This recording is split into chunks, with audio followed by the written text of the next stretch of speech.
So, but when there's a chance to make people understand what it's like to have Parkinson's, I'm happy to do it. Los Angeles, 1979, the Troubadour. This was more than a venue. It was the heart of an era. A smoky bohemian cathedral where careers were launched, legends jammed shoulder to shoulder, and folk rock found its voice. And on one unforgettable night, that voice, Linda Ronstadt's, went silent. She didn't storm off, she didn't shout, she simply put down the mic and left. No press release, no explanation, just absence. But decades later, Linda has decided to speak. And what she shares isn't just gossip, it's a revelation. A hidden history of subtle humiliations, artistic dismissal, and quiet defiance. 7 men, 7 moments, one voice that refused to be diminished. In the early days, Linda and Don Henley were close, collaborators, companions, and co-conspirators in the Southern California sound.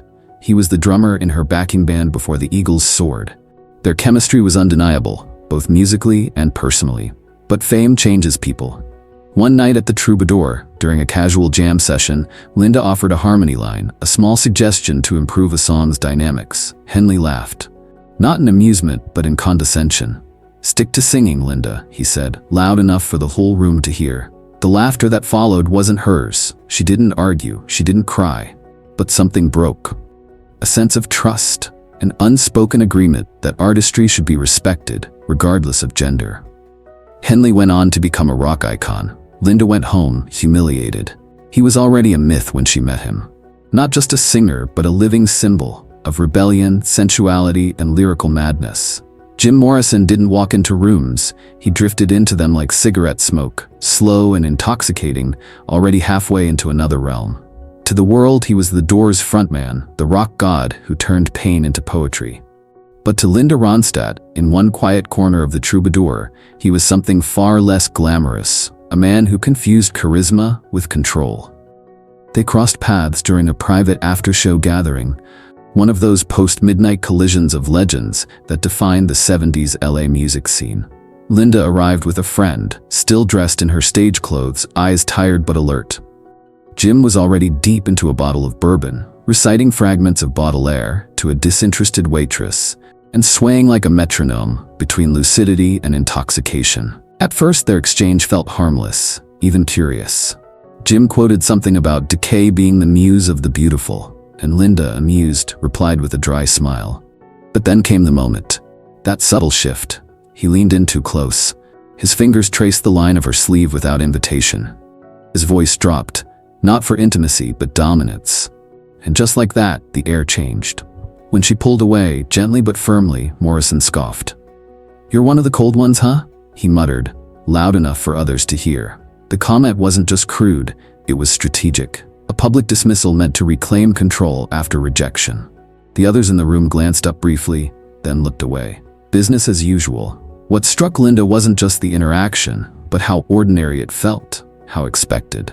Even in circles drenched in art and progressive ideals, the rules hadn't changed. Men made the chaos, women absorbed it.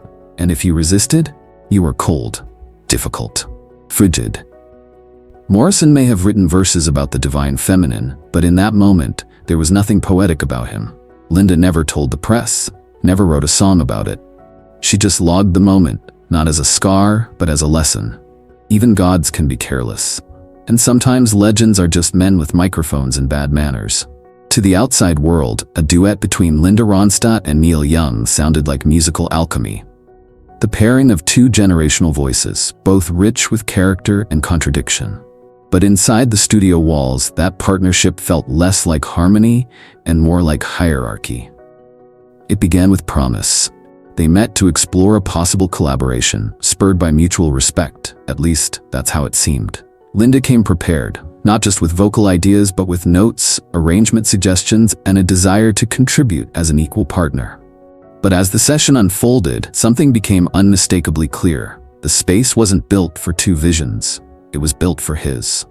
When Linda offered an alternate vocal phrasing to give the chorus more lift, Neil didn't argue.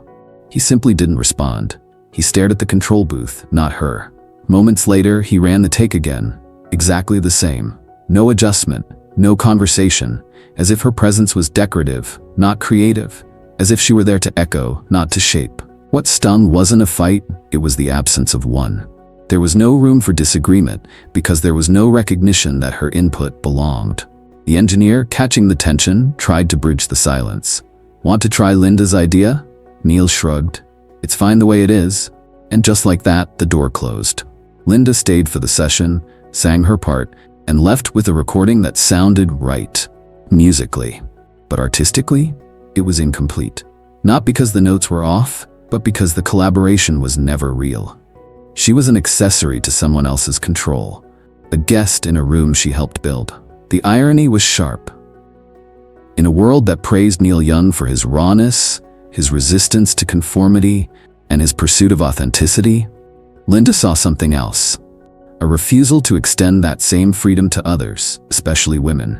For someone who had made a career out of challenging the mainstream, he still clung to a familiar structure, one where the man leads and the woman follows. Frank Zappa was an iconoclast, the kind of artist who made a career out of mocking everything sacred in the music world. Genres were toys to him, and nothing was off limits. He was brilliant, sure, but also brash. So when he extended an invitation to Linda Ronstadt to join him on tour in the late 70s, it wasn't just surprising, it was a cultural collision waiting to happen. Zappa pitched the idea during an impromptu backstage meeting after a show. He told Linda he had written a new piece, a kind of operatic spoof, and wanted her to perform a segment titled Queen of the Shrill. The premise? A biting satire of female vocalists known for their emotional range and intensity. In other words, women like Linda. She paused. Was this a compliment disguised as mockery, or just plain mockery with no disguise?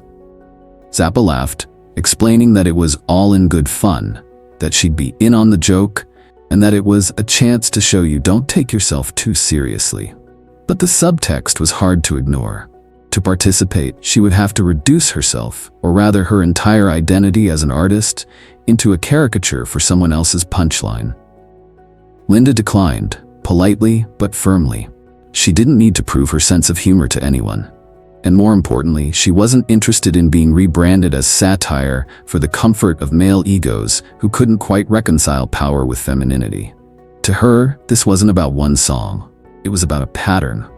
About how often powerful men expected women to laugh along while their legitimacy was undercut just to keep the peace. This moment wasn't explosive. It didn't make headlines. But in hindsight, it's clear, the real joke wasn't the song. It was the expectation that Linda Ronstadt, one of the most technically gifted and emotionally resonant vocalists of her generation, should willingly become less in order to be accepted more. David Crosby was a peer, someone she admired musically, despite his reputation for being difficult. They shared a stage more than once, harmonized, collaborated, but one conversation changed things. They were seated at a bar, nursing drinks, when he casually remarked, "You know, most of your success comes from the songs the guys write, right?" No malice, just indifference. As if her interpretations, her arrangements, her voice didn't matter. As if being the vessel wasn't equal to being the source. She didn't argue that night, but she remembered. Because erasure doesn't always come in the form of insults. Sometimes it sounds like a compliment with a knife inside. Linda loved Elvis Costello's writing. So much so, she covered his song Allison, lending it her signature vocal style. The cover was praised by critics. It even helped elevate his profile. So when they met for dinner in LA, she expected a conversation between equals. Instead, he leaned over the table and said, "You didn't get it. The song, your version sounded polite." Polite, that was the word that stuck. As if a woman couldn't bring edge to a lyric. As if only snarls and sneers counted as authentic. She didn't tell him off, she just smiled, swallowed the sting, and moved on. But that moment hardened her resolve. She wouldn't ask for permission to reinterpret greatness. She was greatness. Paul Simon was revered for his lyrics, his phrasing, his precision. So when he invited Linda to a small informal session with other musicians, she was honored. She arrived, guitar in hand, ready to sing. But the room went quiet, not in anticipation, in awkwardness. There was no mic for her, no amp, no empty chair. The message was clear without anyone saying a word. This was the boys' club. She could watch, maybe hum along, but she wouldn't be leading any verses tonight, so she left. Not out of anger, but out of clarity. Because sometimes the loudest exclusion is the one wrapped in silence. Through it all, Linda Ronstadt never lashed out publicly.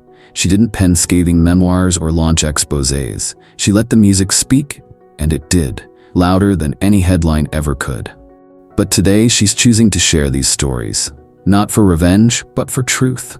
Because the history of music isn't just about records and charts, it's about power.